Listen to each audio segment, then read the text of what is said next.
തോറ്റാൽ Guinness ബുക്കിൽ പേര് വരും. എന്താണെന്നറിയോ? ഈ കൊല്ലത്ത് MLA LDF ഉണ്ടാവില്ല എന്നുള്ളതിന്റെ ഒറ്റ കാരണം മുകേഷാണ്. ഇവിടെ ജയിക്കാൻ പോകുന്നത് ശ്രീമതി ബിന്ദു കൃഷ്ണ. ഇക്കർ പറഞ്ഞ ഒരു കാര്യം കറക്റ്റാ. ഇന്ന് രണ്ടായാലും ബിന്ദു കൃഷ്ണയ്ക്ക് ലാഭം തന്നെയാണ്. ജയിച്ചാൽ MLA ആവാം, തോറ്റാൽ ഗിന്നസ് ബുക്കിൽ പേര് വരും. എന്താണെന്നറിയോ? ഏറ്റവും കൂടുതൽ തെരഞ്ഞെടുപ്പുകളിൽ തോറ്റ ആൾ എന്നുള്ളത്.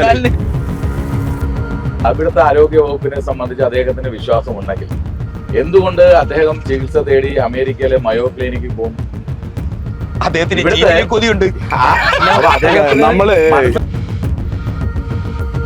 നിങ്ങളുടെ ചോദ്യത്തിനകത്ത് ഒളിച്ചിരിക്കുന്ന രാഷ്ട്രീയമാണ്. അല്ലല്ല, അതാണ് മുന്നണിക്കുള്ളിൽ അത്തരത്തിലൊരു അഭിപ്രായം ഉണ്ടോ? അതായത് വീണ ജോർജ് മോശമാണെന്നുള്ളത് അങ്ങനെ ഒരു അഭിപ്രായം ഉണ്ടെന്ന് ഞാൻ പറഞ്ഞോ?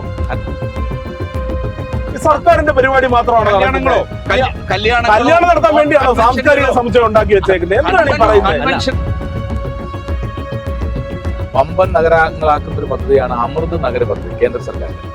കോടിക്കണക്കിന് രൂപയാണ് ഓരോ വർഷവും കൊല്ലം കോർപ്പറേഷൻ ചെലവഴിക്കാതെ ലാഭസാക്കുക.